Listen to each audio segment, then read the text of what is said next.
Strategic Hotbox with Dr. Brandi Luv Stankovic. Discussing leadership, business, and how to take control of your life and achieve greatness. From the streets of Las Vegas, energized, informed, and never diluted. It's time to kick some ass. Hey, it's your girl, Dr. Brandi Stankovic here on the Strategic Hotbox. And today we're going to talk to my girl, Nova Scott, and talk a little bit about fashion and purpose and soul. And I can't wait to get a few tips in fashion in general. And so we're going to hear it right from the experts. Let's get started. When it comes to Strategic Hotbox, we learn, we love, and we kick ass. For those of you that have been around with us, you know that. It's deep inside of you. And I love being able to chat with different leaders, people in all sorts of different industries, and understand what feeds them and what gives them the passion that they have to drive towards their goals, to drive towards success, and how they can share some of that with all of us and what we can do, each of us, to execute on those things today. And that's why the kick-ass portion is so important. So today it's about fashion, and I love this topic. We haven't been able to dig into this topic here on the Hotbox before.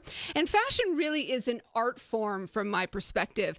Which means, though, then it is also subjective. So, the beauty is in the eye of the beholder. And because of that, each of us thinks something is a little bit more exciting. But it also allows for us to have an additional form of self-expression.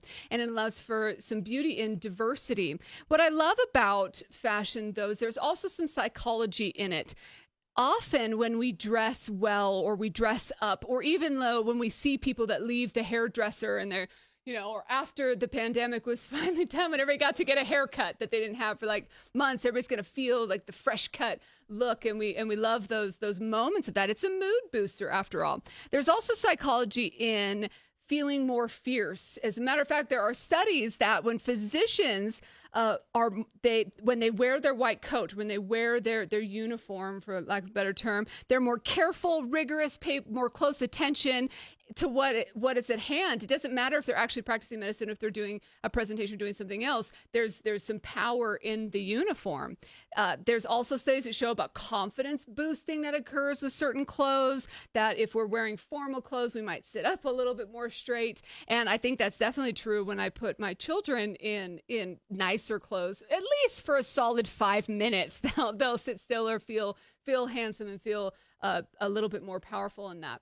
There's also the psychology, if you think about it, with uniforms. And that's an interesting one when we're speaking about kids and schools that have uniforms. So there's less self-expression in that way, but it also allows for a bit more formality or people conforming to the rules of the school, to the policies, to the mechanisms that are built in, and uniforms are additional way to do that. So it kind of levels the playing field in a sense of all different diversities of being able to purchase clothing, being able to express, but then also conforming to the rules of the school.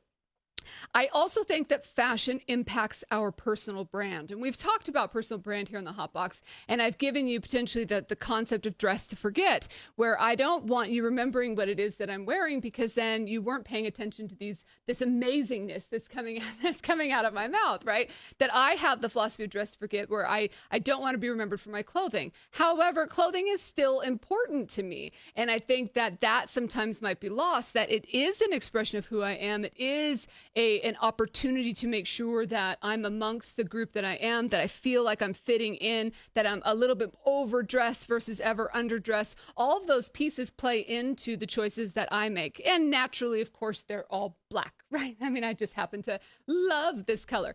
And so I think that an organization, a human being, different people, and the policies they create around fashion that should think about all those different components. And then, of course, there's value systems and standards and religions that impact different parts of fashion as well. And that's one of the beautiful parts about traveling the world and being able to see some cultural differences that come through fashion.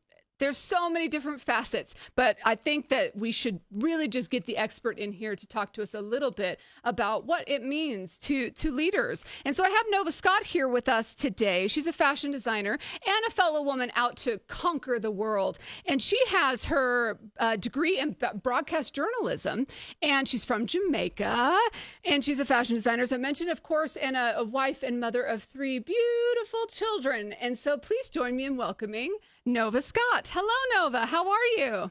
everybody. I'm, Awesome. I'm so excited that you're here, and your blouse or dress that you have on is so much more expressive than the one that I'm wearing today. I love it. Yes, I'm happy to be on. Well, Happy to be a part of the show today. well, thank you very much. Tell us about you. What led you into fashion?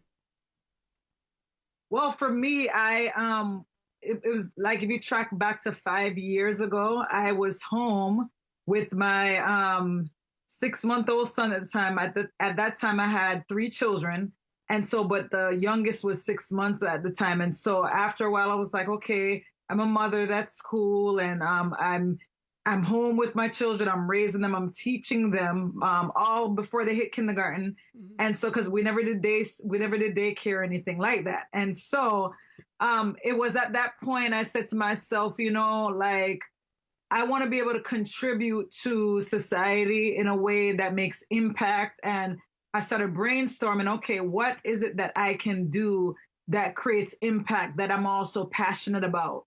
Because sometimes you can make impact, but you're not passionate, which then doesn't sustain you when things get hard.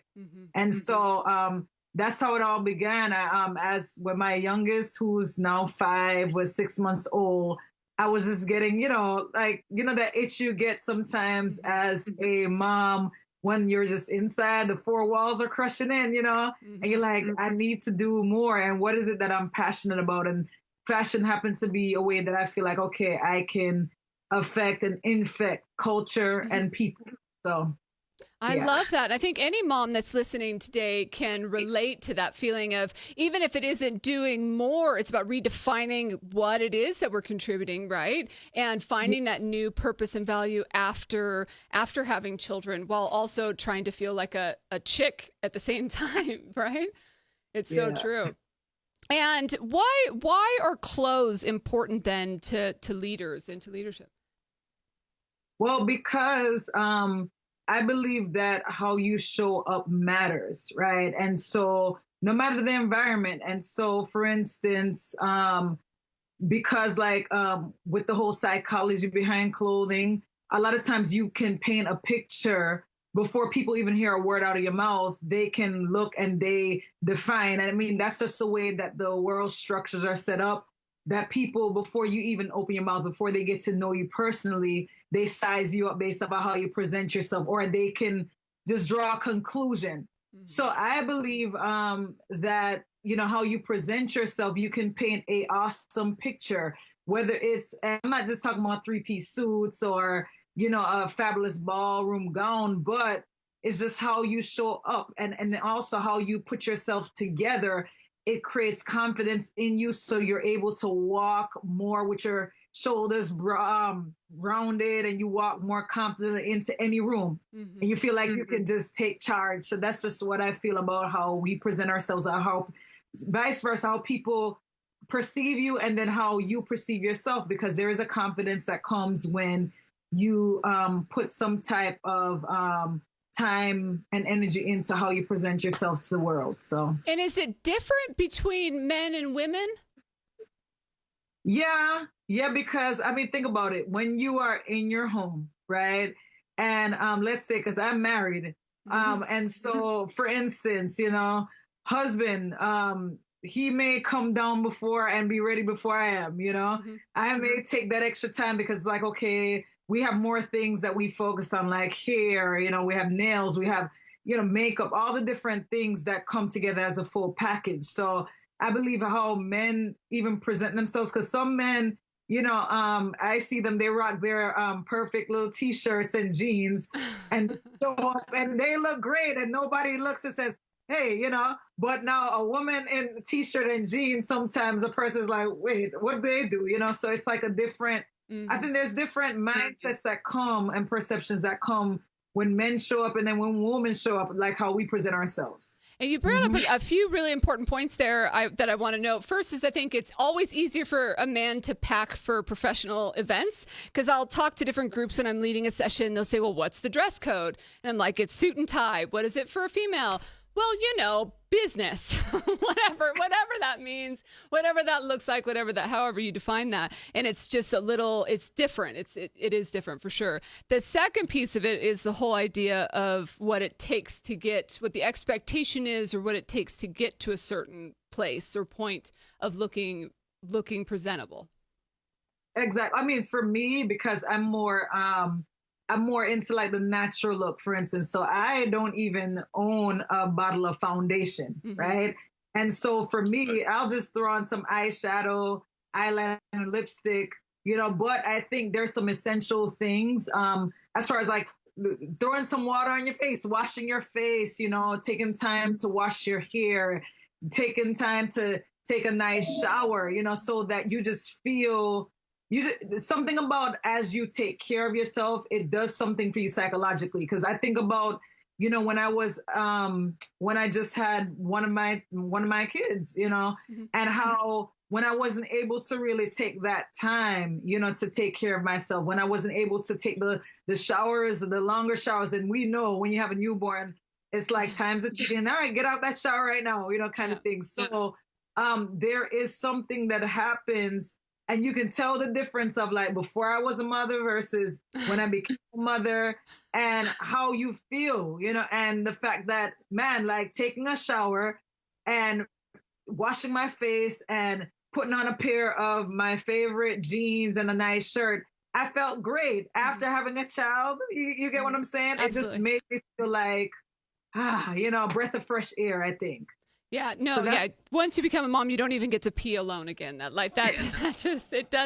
is not a thing. But you're right. And it's different for every person. I mean, some people put much more effort and time into the way that they look and how they present, and other people don't. And whatever scale they are on, it just being able to be more conscious and intentional about those efforts are so important. And you use fashion psychology, of course, as you create designs. How do you envision a final piece to create based on the psychology that you want?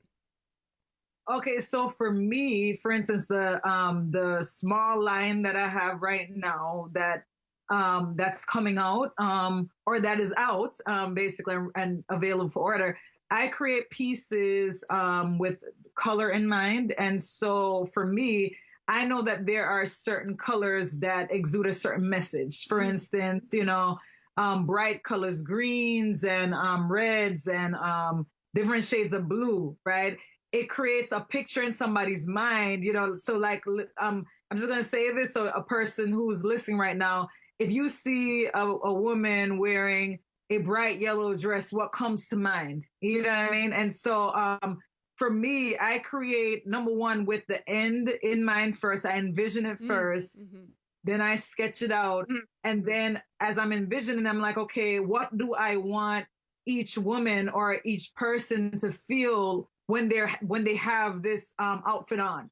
What is a picture I want to paint? And so from there I build it. Then I go looking for fabrics and how the fabric feels. And so, because I know once you mix colors and fabrics with the full design, it just creates like a big explosion of like fabulousness, so that's how I build it. I build it from my mind first, and I start to think, okay, what do I want the person to feel like when they're in it? So if I want a more relaxed, casual kind of feel, what are the colors? What are the more neutral tones? If somebody's in their home, and they're just relaxing, you don't want to overdo it with the color, because maybe you need like more like the grays and the new tones, earth tones and things like that. So that's how I build it.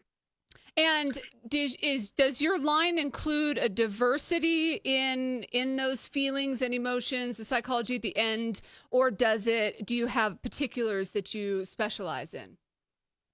Well, right now, currently, it's ready to wear, so it's more of the type of line that I have right now, because there will be different lines, but this one in particular is for the bold, beautiful woman. And then also the pieces, each piece that I created, they're named after a woman in history who has done something to invest in the community or to help the overall community.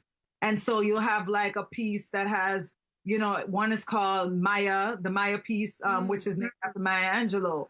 You have one that looks more like it has like a suit type of, a woman's blazer type of dress that's named after Susan B. Anthony, because she used her mouth and she spoke up, on behalf of those who couldn't really speak up, And so what I did was the picture I painted was, okay, she was more into like justice. And so I was like, okay, what would a lawyer wear? And so I created that piece to kind of match that. And then there's another one, it's called the Rosa dress in connection with Rosa Parks, and it's bold red. It's a bold red color because she was bold by sitting on the bus and not moving, like to fight for other people's rights, So from that, it all intertwines, I guess. But this one is more for bold women. So it's about the bold woman, if that answers the question. Absolutely. And I got chills there in listening to your descriptions of that. I love that idea of naming it after people that have made a difference in the world and the communities. And it also makes a statement of what the outfit itself is portraying, and creating a bold, having a woman to have confidence and some boldness in it is just beautiful. I love that. So you created the company with purpose, of course, in mind. How did you build that into everything that you're doing? And I think the example of the names is a perfect example of that.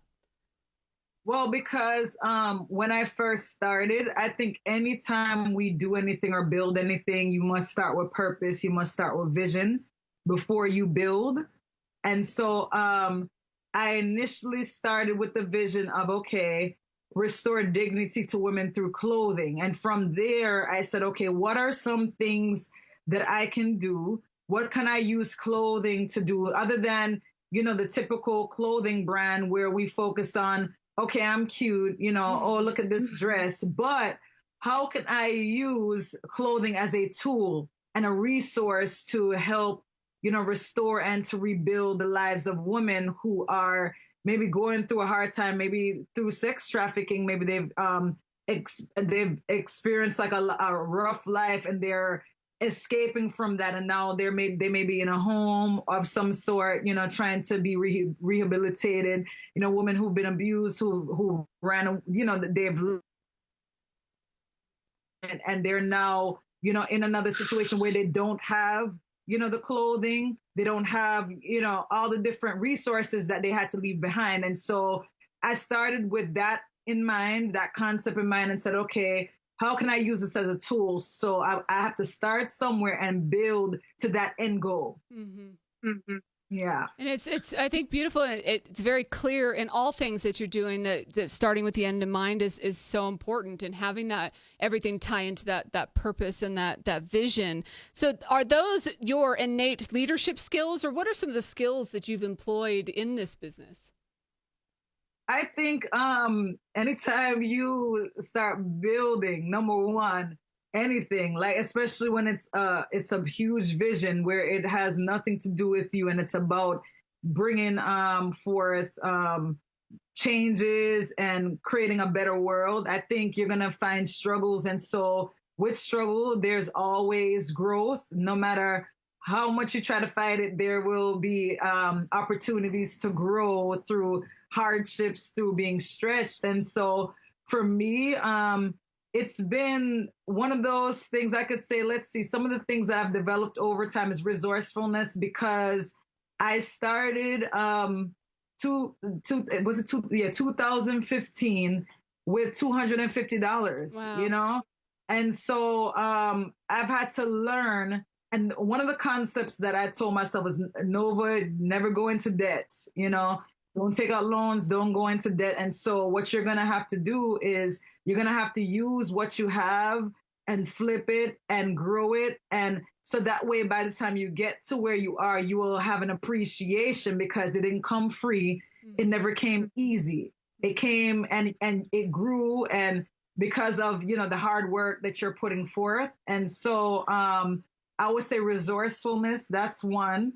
I would say persistence, and I would say not giving up, perseverance over the past 5 years, because it has not been easy, and it has not been a place where you are ran over by support. yes, you have support systems and people that support you at different times, but it has not been, that place has been some dark nights and tears and being alone, you know, building things where you're like, I don't know if I'm going to make this. And then it works out. You're like, oh, I made it, you know? So yeah. It makes the end so much more powerful or rewarding when you do get to that place. But you're right. I mean, any kind of business that anybody's building, it is about being perseverant in that process and about being resourceful. And the fact that you've built it with your own two hands from $250 to be where you are today with the line out there based on your passion, your purpose is such an incredible feat throughout. And so let's get into some tips. Are you cool with that? Can we get into some fashion tips here? Because I'd love to hear some. How do you choose the outfit of the day? Well, number one, I start off by thinking about where am I going? Who are the people I'm interacting with? And then also, what is my mood? And so I remember one day, it was like a rainy day. And I was like, you know what? The rain sometimes, it's like it brings people this sorrowful mood. Everybody's sleepy. So I'm going to wear the brightest yellow skirt. And I did, you know, I'm bringing sunshine on this rainy day, you know, so I think about what's the picture I'm trying to give to those who I'll interact with, and that's how I build from there. And how does this clothing make me feel? Because it's so interesting. Sometimes you could wear, like I could wear this shirt right now, but then next week I'm like, I can't stand this shirt because it's just. It's just, it just doesn't flow with the message or what I'm trying to, I guess, like, step out into the world as. Maybe I don't want to be a flower girl, you know? No, absolutely. And I think that most people are passive, if it's fair to say. I know that I can be passive in choosing clothing, just putting something on, thinking less about the event, unless it's a special event, i.e. I'm heading to a wedding or heading to a special educational session leading or something. I won't put thought into what that message is that's out there. And so it's a really interesting approach in choosing some of our clothing because it does impact regardless of whether we put the thought in. Oh yeah, definitely. I remember I think I was 19 at the time, right? And this is where I started developing the concept of, okay, there's a psychology in how you show up, and no matter what, you paint a picture to those around you. So I was on the train in New York City, and I remember seeing this pregnant lady, right? Her hair was slicked back nicely. She had on like some bright red lipstick.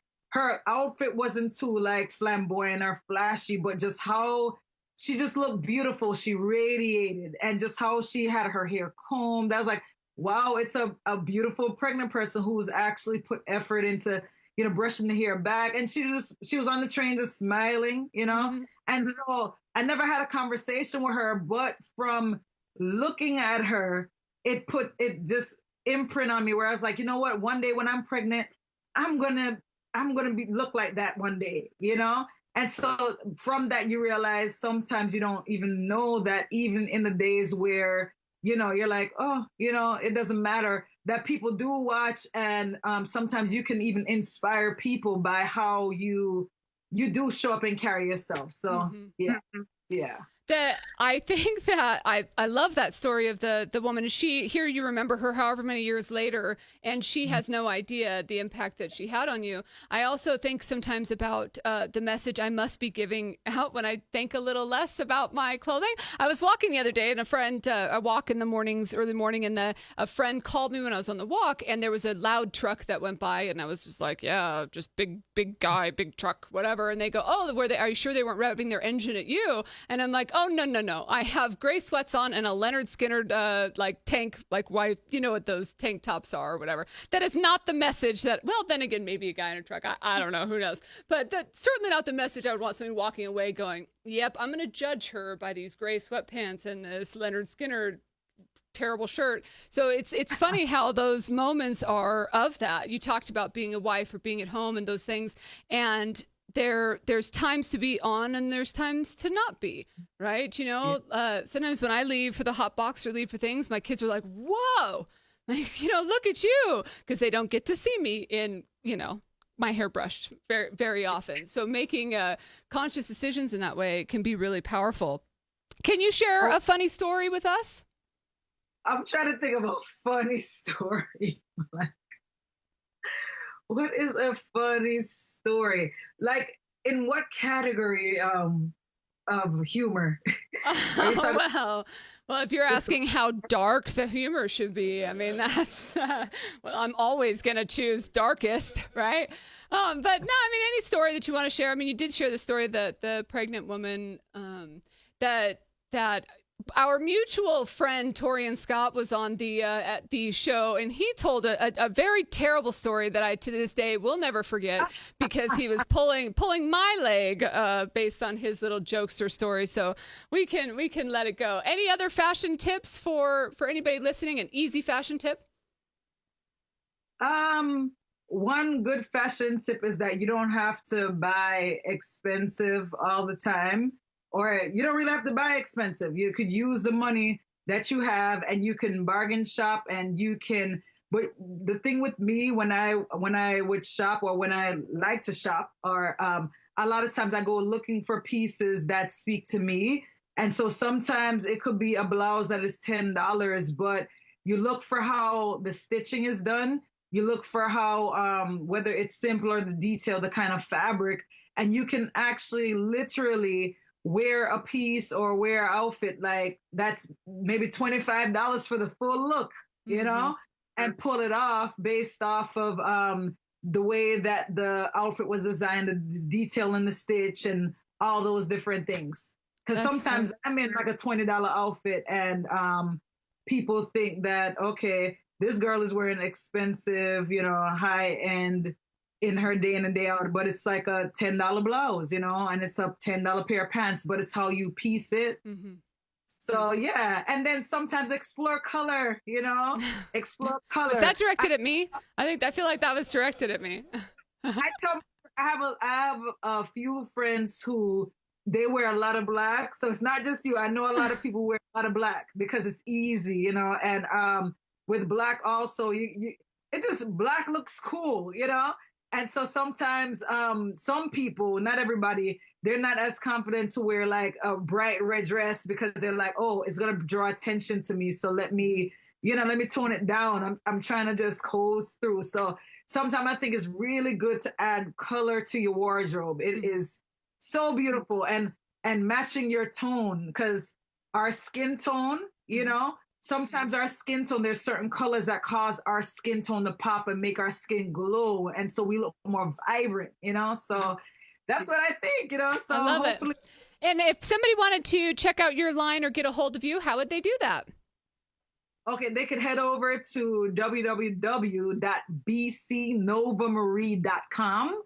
And so you could check out, I have a few pieces on there currently, and you can also email us. There's on the website, there's a button that says contact us. So if you want to send an email, you can also email in your questions about sizing, about, even if it's about like what color you think would go great with my skin tone, you can email us anytime. Thank you so much. Thank you so much for being a part of the show today and sending lots of love. Bye. Thank you. Let's head out to our shout out. Bueno, mi nombre es Giovanni. Aquí estamos en el Callejón de Hammer. Estamos representando a Brandi, a Hotbox. Thank you so much to Nova for being a part of the Hotbox today. And thank you to my friend Pedro from Cuba for shouting out and sending us a shout out all the way from his country. Thank you very much for that. So when dressing with purpose, what are the things that we need to do? Here's your kick-ass. Number one, wear comfortable shoes. I've said this before, and of course I mean it metaphorically in the fact of make sure you're comfortable and confident in the things that you are wearing. It's important to do that. And there's no better way to make us uncomfortable than to have a terrible pair of shoes on. So making sure that you're wearing things that you feel good in.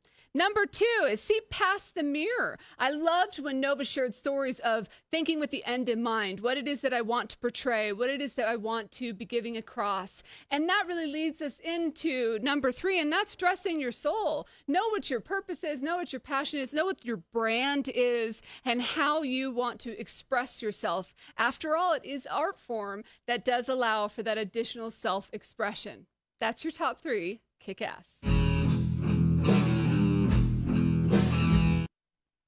Thank you again to Nova and all of you for being a part of the Hotbox. If you want to get her information or just reach out to us, head on out to thestrategichotbox.com or hit us up on Facebook, Instagram, Twitter, anywhere at Strategic Hotbox or at Brandi Luv. Talk to you soon. Get out there and kick some ass.